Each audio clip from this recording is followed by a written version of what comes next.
What's going on, everybody? It's your boy Miguel Dwayne. I'm back with another video. If you're new and you're tuning in to the channel for the first time, welcome. Make sure you subscribe and hit the notification bell so you won't miss any of my videos. Now, as y'all see, we're outside today. Thought we can do some natural lighting, even though we only got like maybe an hour and a half left of sunlight. So we're gonna get through this quick. And another reason why we're outside is because it's just too much noise in the house. So we're just gonna come out here where it's quiet and we can get through this video.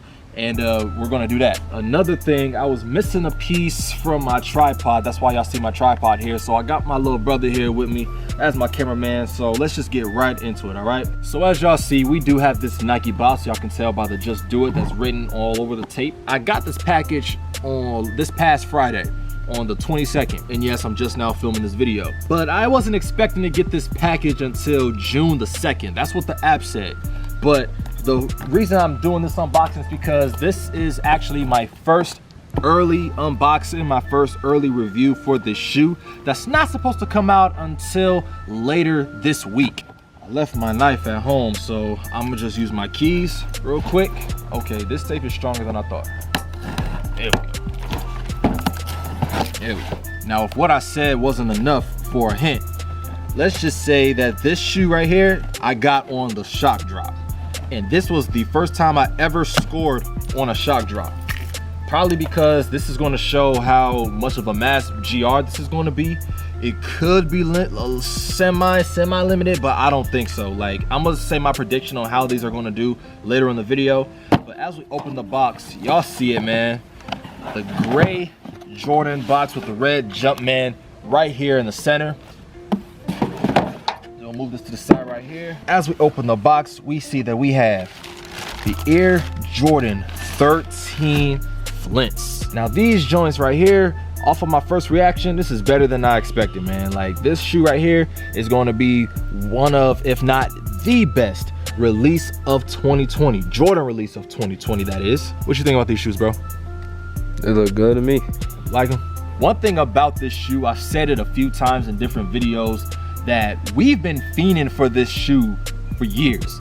Like, I'm thinking that we started wanting this shoe back in 2015, and then when 2017 came, or no, not 2017, I think, 2017, we thought that we were going to get this shoe in September of that year. That's what they said. It was rumored, or it was actually announced, and then they probably cut it, or it was released in another country. You know, Jordan Brand is always playing games when it comes to upcoming releases, because they're always scrapping releases, or they're making it seem like it's going to be released worldwide when really it's going to be released in another country. And I think that's what they did with this shoe. I'm not 100% sure. All I know is back in 2017, we didn't get them. Every year that followed, we were like, are we getting the Flints? Are we getting the Flints? We want the Flints. And here, 2020, we have them. At the end of this month, this Saturday, May 30th, is when this shoe right here is going to release. Let's take out both shoes and let's talk about it. Come on over here, bro. So as y'all can see, the official colorway of the Flint 13s, it is navy university blue. That's pretty much what it is. Size 13, that's the size I wear. Retailing for $190. And let's go ahead and talk about these shoes, man. As y'all can see, white, university blue.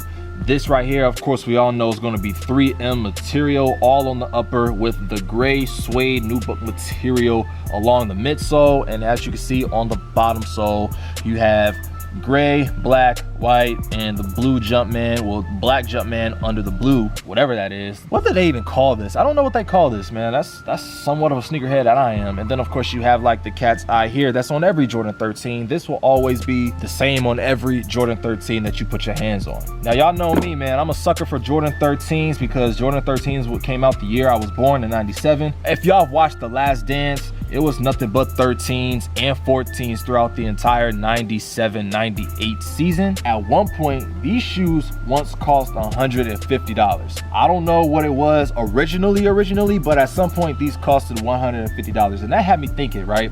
These cost $190. A lot of shoes this year are going for $200 retail. And I don't remember if it started last year or just this year, where Jordan 1s are now $170 instead of $160.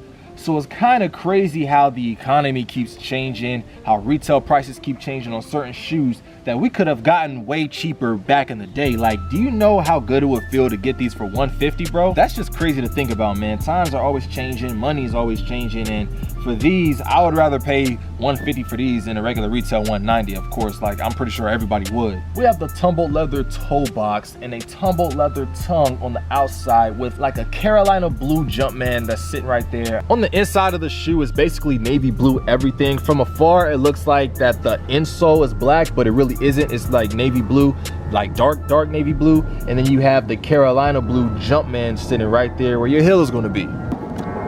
And now we have a plane flying over us. Now I understand what sound guys got to go through when it comes to like filming movies and stuff. Like when helicopters fly by and airplanes fly by and they have to pause and cut every scene because of that. Like, I don't like that. I don't like it. I feel their pain now. Anyways, back on topic, probably the last thing I'll say, because we're starting to lose sunlight now and it's getting darker if y'all can't tell. But if I had to make a prediction on how these shoes will sell, I honestly think that these shoes will sell out the day after the release date. Because of quarantine and the pandemic that's been going on for the past few months, it's like, it's going to be different, and there's another plane. So we're at the end of May now. This Saturday is going to be the 30th, the day these shoes release. And as of recent, other cities have been opening up like activities and essential businesses. So I know out in ATL, there's a bunch of malls open and there's a bunch of people going to the mall shopping and stuff. But out here in Maryland, speaking for me and probably majority of everybody else in this area, we still have to cop from the apps and make sure that we purchase these shoes online. We can't go to any malls or anything unless we feel like driving down to VA to cop these shoes, but that's not even a guarantee, because I'm sure other people that live closer to that area are going to do exactly that. Therefore, I do believe that these shoes will sell out the day after, because they may do like a slight restock in the middle of the day and shoes will sit long enough. But not only that, there's going to be more restocks, because until we get to the point where almost every mall in the country is open, there's the inventory online. And if some stores got them in store and they didn't sell out, that's going to be even more inventory and more opportunities for people to cop. All in all, this is a dope shoe. We're finally getting the Flint 13s this Saturday. I scored on the shock drop, as y'all can see. And I honestly think these will sit at least one day, and everybody's still gonna have their chance to cop. Will I cop a second pair? Maybe. I'm still thinking about it, and if I do, you guys are gonna know. But there you guys have it, man. These are the Flint 13s releasing this Saturday, May 30th for $190. So make sure you guys are on your phones. Make sure you guys, it will be crazy, but it won't be crazy enough for these to sell out immediately. You know what I'm saying? Because let's not forget, when those Royal Toes dropped, man, there's still been restocks going on for those shoes, but every app and every online site that you can think of kept crashing for those shoes. And when every restock happened, the site kept crashing. So it kind of might be the same for these. That's going to be it for this. This is my first ever early review, my first early pickup for this channel. Hopefully in the future I can do a few more, but if not, that's cool, because I like doing pickup vlogs or whatever for you guys. Y'all let me know how y'all feel. This is like the third plane to fly over us, bro. Like, come on. Y'all let me know how y'all feel about these shoes. Will y'all cop them? Do some of y'all still have an older release of these shoes? Y'all let me know in the comments, man. Thank you guys for watching the video. I appreciate you guys for taking the time to watch this video. Y'all make sure y'all go follow me on all my social media at Rigel Guy Hops. It's gonna be right here on the screen, as well as in the description below. Y'all give this video a like, subscribe to the channel if you haven't subscribed already, and of course, hit that notification bell so you won't miss any of my videos. And with all that being said, it's your boy Rigel Dwayne. I will see y'all on the next video.